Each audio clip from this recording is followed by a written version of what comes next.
Hello everyone, welcome to the lesson session academy. तो अब तक हमने क्लास 6 एनसीईआरटी साइंस के चैप्टर 1 एंड चैप्टर 2 कंप्लीट कर चुके हैं विद क्वेश्चन आंसर। अब हम चैप्टर 3 शुरू करेंगे जिसका टाइटल है फाइबर्स टू फैब्रिक।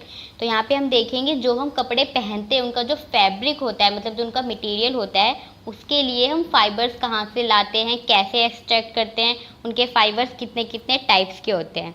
तो यहाँ पे हम शुरू करते हैं। तो यहाँ पे दो फ्रेंड्स है, पहेली एंड बूजो।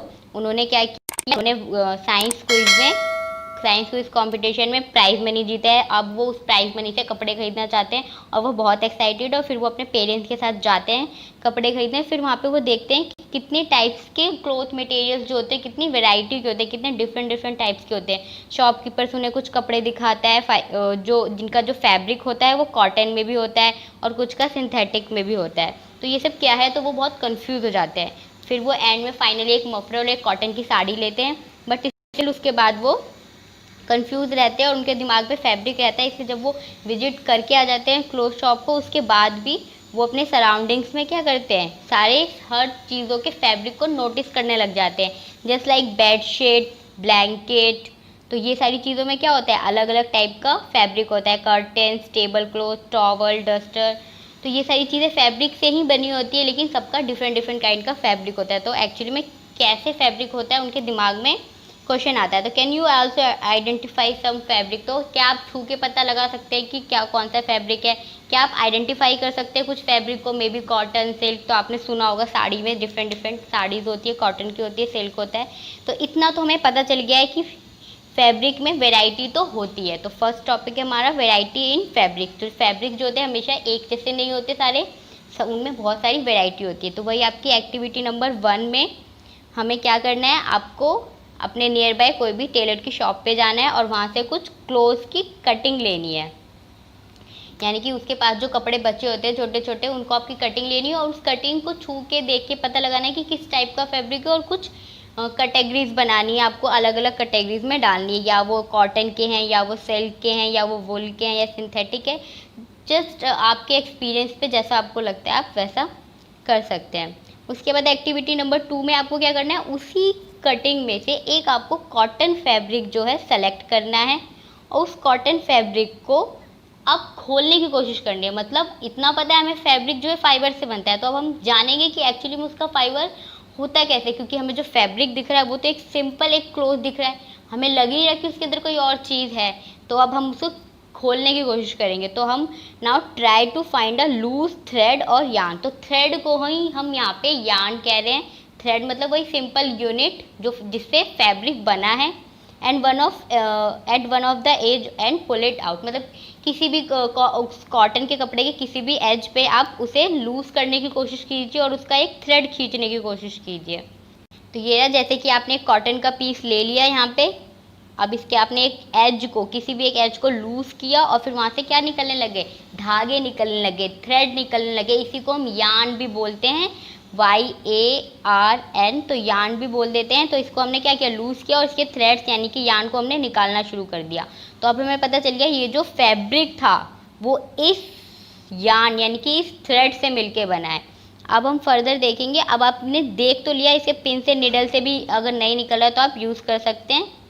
तो आपको यहाँ पे पता चल गया हमने क्या फाइंड किया, फैब्रिक जो होता है is made up of yarn arrange together. तो इसी यार्न यानी कि थ्रेड्स को हम मिला देते हैं टुगेदर, तो हम ये पूरा फैब्रिक बनाते हैं। अब हम देखेंगे ये जो थ्रेड है ये फर्दर किसी और चीज़ से बना है या ये सिंगल यूनिट है इसकी। तो आप नेक्स्ट एक्टिविटी में यही देखेंगे कि ये जो यार्न है इसको भी अब आपको एक्टिविटी में क्या करना है, एक साइड से तो आपको प्रेस करके पकड़ना है, इस तरह से पुल करके पकड़ना है अपने थंब से। और दूसरी साइड से आपको क्या करना है, अपने दूसरे थंब से इस पर स्क्रैच करना है।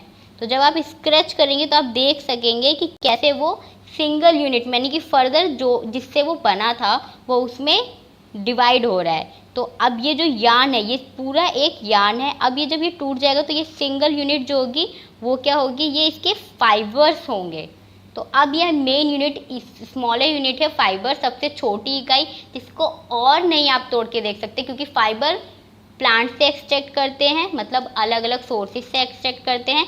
फाइबर स्मॉलर यूनिट है, इसको और किसी और चीज़ से ये नहीं बना। तो फाइबर जो है ये कौन बनाता है, फाइबर्स किससे बने हैं? फाइबर्स प्लांट या सोर्स से बने हैं, लेकिन फाइबर्स ने फर्दर एक साथ मिलकर टुगेदर हमने क्या बनाया? इस यान को बनाया। वो किससे बने होते हैं? फाइबर से बने होते हैं, फाइनली फाइबर से बने होते हैं। बट ऐसा नहीं है, फैब्रिक जो होता है वो बनता है यान से, यानी कि थ्रेड से, और वो फर्दर बनता है फाइबर से। तो सबसे स्मॉल यूनिट क्या होगी? फाइबर हो गई। तो 3 प्रोसेसेस में हमारा फैब्रिक तैयार होता है। सबसे पहले हमें फाइबर से यान बनाना होता है, फिर यान से फैब्रिक बनाना होता है। तो ये हमने ऑपोजिट डायरेक्शन में खोलने की कोशिश करी है। तो फैब्रिक से यान पहले हमने एक्सट्रैक्ट किया, फिर यान से हमने फाइबर एक्सट्रैक्ट किया। लेकिन अगर हमें फैब्रिक बनाना होगा, क्लोथ बनाने होंगे, तो हम क्या करेंगे? पहले फाइबर लेंगे इसके सोर्स से, फिर उसके टुगेदर एक साथ मिला के यान बनाएंगे, और फिर यान से हम क्या बनाएंगे? फैब्रिक बनाएंगे।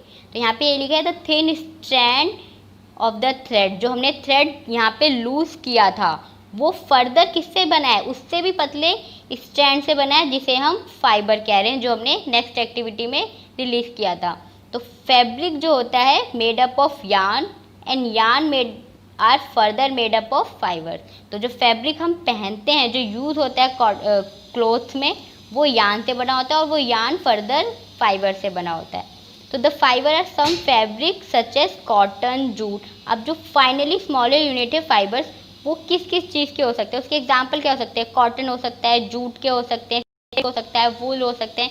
तो ये सारी चीज़ें जो हैं, ये वाले जो फाइबर्स है, cotton, jute, silk and wool, ये सारे हमें प्लांट या फिर एनिमल से मिलते हैं। अब ऐसे फाइबर्स जो हमें सिर्फ और सिर्फ प्लांट और एनिमल से ही मिले, प्लांट और एनिमल क्या है? हमने नहीं बनाया प्लांट और एनिमल्स को, ऑलरेडी नेचर में प्रेजेंट है, तो ये नेचर से हमें मिल रहा है। तो ऐसे फाइबर्स को हम क्या कहेंगे? Natural fibre. तो काफ़ी सालों तक ऐसा हुआ था कि स्टार्टिंग में सिर्फ नेचुरल फाइबर्स का यूज़ किया जाता था, क्योंकि हमें पता नहीं था कि हम अपने आप भी बना सकते हैं। फिर रिसेंटली कुछ साल पहले हमने क्या किया? सिंथेटिक फाइबर्स भी यूज़ करना शुरू किए हैं। तो अब जो ये कॉटन और जूट होते हैं are example of fibre that obtain from plant. तो अब इसके अंदर हम फर्दर क्लासीफाई कर सकते हैं कि कौन से प्लांट से हैं और कौन से एनिमल से है। तो ये जो कॉटन और जूट है ये प्लांट से बना है, और ये जो सिल्क और वुल है ये एनिमल से मिलते हैं। तो ये एनिमल से मिल रहे हैं और ये प्लांट से मिल रहे हैं, बट टुगेदर किसके अंडर में आएंगे? ये कैसे फाइबर्स हैं? नेचुरल फाइबर्स, क्योंकि हमें नेचर से मिल रहे हैं। क्योंकि प्लांट्स और एनिमल्स क्या होते हैं? नेचर में ही प्रेजेंट है, तो नेचुरल फाइबर्स है ये। And wool can silk fibre obtain from animals. तो वुल स्पेसिफिकली अगर हम ऊन की बात करें तो हमें किससे मिलती है? शीप से मिलती है, शीप की स्किन से। तो wool is obtain from fleece of sheep, यानी शीप की स्किन से। शीप से भी मिल सकती है, गॉड से भी मिल सकती है। It is obtain from here of rabbit, या हम वुल को रैबिट के हेयर से भी एक्सट्रैक्ट कर सकते हैं, सिर्फ और सिर्फ शीप से नहीं, गॉड से भी, शीप से भी, और रैबिट से भी, और याक से भी, एंड कैमल से भी। तो इन सब की स्किन से हम क्या एक्सट्रैक्ट कर सकते हैं? वुल। तो ये चारों के चारों एग्जाम्पल हो गए हमारे। ये हमें क्या देते हैं? वुल। इन सब की स्किन से हम वुल एक्सट्रैक्ट कर सकते हैं। अब जो सिल्क फाइबर होता है वो स्पेसिफिकली सिर्फ और सिर्फ कोकून और सिल्क वॉर्म से ही बनता है। तो ये सिर्फ और सिर्फ हमें सिल्क वॉर्म से ही मिलेगा और किसी से नहीं मिलता। सिल्क इसीलिए इतना महंगा पाया जाता है, क्योंकि उसको बनाने के लिए हमें कितने सारे सिल्क वॉर्म को मारना पड़ता है। क्योंकि वो जब कोकून की फॉर्मेशन, उनकी लाइफ स्टेज होती है कोकून, उस स्टेज पे हमें उसको मार के उसका जो कोकून होता है वो हम एक्सट्रैक्ट करते हैं। तो इसीलिए सिल्क जो होता है वो काफ़ी महंगा होता है। तो इसके आगे यही लिखा है, for thousands of years natural fibre को ही हम यूज़ कर सकते थे फैब्रिक बनाने के लिए, बट इन लास्ट 100 ईयर्स हमने सिंथेटिक फाइबर्स भी बनाना शुरू किए हैं। और किससे शुरू किए हैं? वो केमिकल से। तो हमने देखा कि सिंथेटिक फाइबर्स जो होते हैं वो केमिकल सब्सटेंस से बनते हैं। अब उसी में अगर वो केमिकल सब्सटेंस से बनने तो ऑब्वियसली हमें प्लांट और एनिमल से नहीं मिलेंगे। तो इसके ऑपोजिट हम ये भी कह सकते हैं कि ऐसे फाइबर्स जो हमें प्लांट और एनिमल से नहीं मिल रहे, जिनका सोर्स एनिमल और प्लांट नहीं है, वैसे फाइबर्स को हम क्या कहते हैं? Synthetic fibre. और सिंथेटिक फाइबर अगर एनिमल और प्लांट से नहीं मिलेंगे तो कैसे होंगे? हम उन्हें खुद बनाते हैं। सिंथेटिक का मतलब ही है जो हैंडमेड हो, मतलब कि हैंडमेड नहीं कह सकते, लेकिन हाँ इंसानों ने बनाया हो, नेचर में अपने आप नहीं मिल रहा। तो जो नेचर से मिल रहा है हमें वो नेचुरल फाइबर होगा, और जो इंसान बनाएंगे यानी कि ह्यूमन बीइंग बनाएगा, ह्यूमन मेड होगा, तो उसे हम सिंथेटिक बोलते हैं। तो यहाँ पे ऐसे फाइबर्स जो केमिकल सब्सटेंस से बनाए जाते हैं जिनका प्लांट और एनिमल सोर्स नहीं होते, उनको हम क्या कहते हैं, सिंथेटिक फाइबर। तो इसका एग्जांपल्स भी है, इसके एग्जांपल्स है, सम एग्जांपल्स पॉलीईस्टर, नायलॉन, एक्रेलिक। तो आजकल जो हम ऐसे कपड़े पहनते हैं पॉलीईस्टर जो बहुत ज़्यादा सॉफ्ट होते हैं, तो वो सारे क्या सिंथेटिक फाइबर से बने होते हैं। नेक्स्ट है हमारा सम प्लांट फाइबर्स। तो यहाँ पे हम देखेंगे जो हमने प्लांट फाइबर्स देखे कॉटन एंड जूट, तो हम उसको डिटेल में देखेंगे कि वो प्लांट से कैसे एक्सट्रैक्ट किए जाते हैं और कैसे उन फाइबर से फैब्रिक बनाया जाता है। और फैब्रिक बनाने से पहले हम उसे यार्न या थ्रेड में चेंज करते हैं। जब आप कॉटन की चीज़ें देखते होंगे तो आपको पता होगा पिलोज में कॉटन यूज़ किया जाता है, मैट्रेसेस यानी कि जो पायदान होता है उनके अंदर यूज़ किया जाता है। तो उन सब चीज़ों के अंदर होता है कि एक्चुअली में स्मॉल थिन थ्रेड्स होते हैं जो कि कॉटन फाइबर्स के बने होते हैं, बहुत ही पतले पतले और छोटे छोटे से धागे होते हैं जिससे हम जो कि कॉटन फाइबर्स से बने होते हैं। तो जब आप देखेंगे कि कॉटन आता कहाँ से, तो कॉटन की क्या होती है, फील्ड्स ग्रो किए जाते हैं। मतलब ऐसा नहीं है कि कोई अलग से कॉटन लाते हैं, कॉटन भी क्या होते हैं प्लांट से मिलते हैं। तो कॉटन के भी खेत होते हैं, मतलब कॉटन की फील्ड्स में कॉटन को ग्रो किया जाता है, usually grown at a place. तो ये जो कॉटन्स होते हैं इनको ग्रो कराने के लिए कैसे प्लेस और कैसे एनवायरनमेंट की ज़रूरत होती है, ये ग्रो होते हैं ब्लैक सॉइल में एंड स्पेशली वार्म क्लाइमेट में। तो ये आपको याद रखना है कि कॉटन की फील्ड्स को ग्रो करने के लिए क्या चीज़ों की ज़रूरत है, ब्लैक सॉइल में ही ग्रो करते हैं वो, और वार्म क्लाइमेट में ग्रो करते हैं, यानी कि गर्म वेदर होना चाहिए और सॉइल जो है स्पेशली ब्लैक सॉइल होनी चाहिए। The fruits of the cotton plants, अब जो कॉटन प्लांट्स ग्रो किया फिर उसके अंदर जो फ्रूट लगेंगे उनके, उसको हम कॉटन बॉल्स कहते हैं। यानी कि जो फ्रूट होता है कॉटन प्लांट का उसे क्या कहते हैं हम, कॉटन बॉल्स, और उसको एक्सट्रैक्ट करते हैं। यानी कि स्पेशली हमें कॉटन कहाँ से मिल रही है, कॉटन के प्लांट के किस पार्ट से, उसके फ्रूट से मिल रही है। जो उनका फ्रूट है कॉटन बॉल्स, उससे हम कॉटन एक्सट्रैक्ट करते हैं। About the size of lemon, का जो साइज़ होता है बिल्कुल लेमन यानी नींबू के जितना होता है। जब वो मैच्योर हो जाते हैं उनके, यानी कि पक जाते हैं जब उनके फ्रूट, तो उसके बाद उस बॉल को क्या होता है, ब्रस्ट होते हैं और ओपन होते हैं। और जब ओपन होते हैं तो उनमें क्या होता है, seed covered with cotton fibre. तो यानी कि फ्रूट के भी अंदर कहाँ से मिल रहा है हमें कॉटन, उनके सीड से मिल रहा है। जब फ्रूट जो है वो पक जाता है और वो जब ब्रस्ट करता है यानी कि फट जाता है, फटने के बाद उसके अंदर से क्या दिखते हैं हमें, कॉटन फाइबर्स दिखते हैं जो सीड को कवर करके रखते हैं। यानी कि सीड के अंदर से हमें कॉटन फाइबर को एक्सट्रैक्ट करना होगा, निकालना होगा। तो जब ये अच्छे से बन जाता है, प्लांट ग्रो कर जाता है, तो उसके बाद आपको कुछ ऐसा दिखेगा जैसा आपको डायग्राम में दिख रहा है। तो ऐसा लगता है कि पूरी जो फील्ड है वो बर्फ़ से घिरी हुई है, just like a snow on land, ऐसा आपको दिखता है कॉटन की फील्ड में।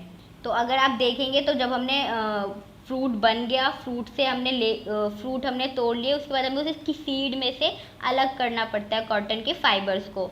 तो यही बोला है, जो फील्ड होता है look like a covered with snow, तो वो बर्फ़ के जैसा, यानी कि बर्फ़ से कवर्ड है पूरा फील्ड, ऐसा हमें दिखाई पड़ता है जब कॉटन आ जाता है कॉटन के प्लांट में।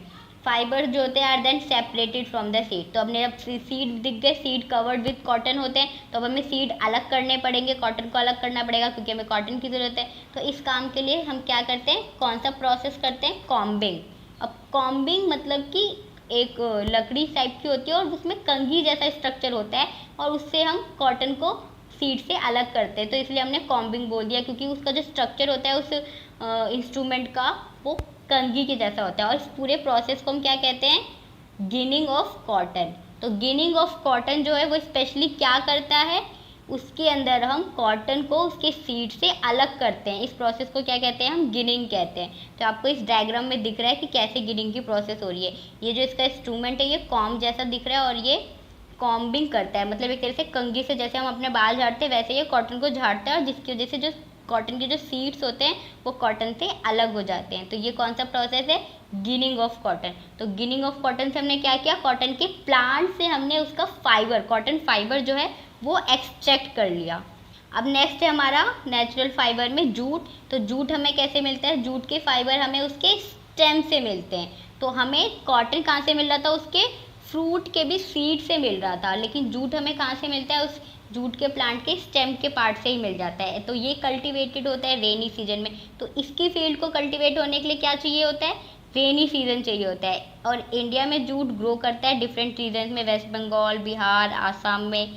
जूट प्लांट जो होता है नॉर्मली हार्वेस्टेड जब उनकी फ्लावरिंग स्टेज हो जाती है। तो जब वो उनका फ्लावर स्टेज आ जाता है उसके बाद हम उसकी स्टेम से जूट को ले सकते हैं, मतलब तब तक जो है हमारा जूट तैयार हो जाता है। तो ये आपको डायग्राम में उसका प्लांट दिख रहा है। इसकी जो स्टेम वाला पार्ट है, ये जो तना है, इससे हम क्या एक्सट्रैक्ट करते हैं, जूट एक्सट्रैक्ट करते हैं।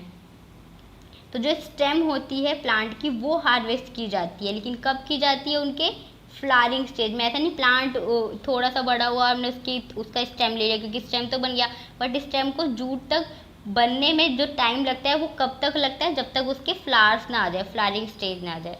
तो हार्वेस्ट करते हैं जब उनके फ्लावरिंग आ जाते हैं, तो हम उसका क्या निकालते हैं, हार्वेस्ट क्या करते हैं, स्टेम करते हैं, और फिर उसको हम इमर्ज यानी कि डुबो के रखते हैं वाटर में फॉर फ्यू डेज। तो हमने स्टेम ले तो लिया, उसके बाद भी हमने कुछ दिनों तक उसको वाटर में रखा, और जब स्टेम रॉट कर जाता है and fibres are separated by hand.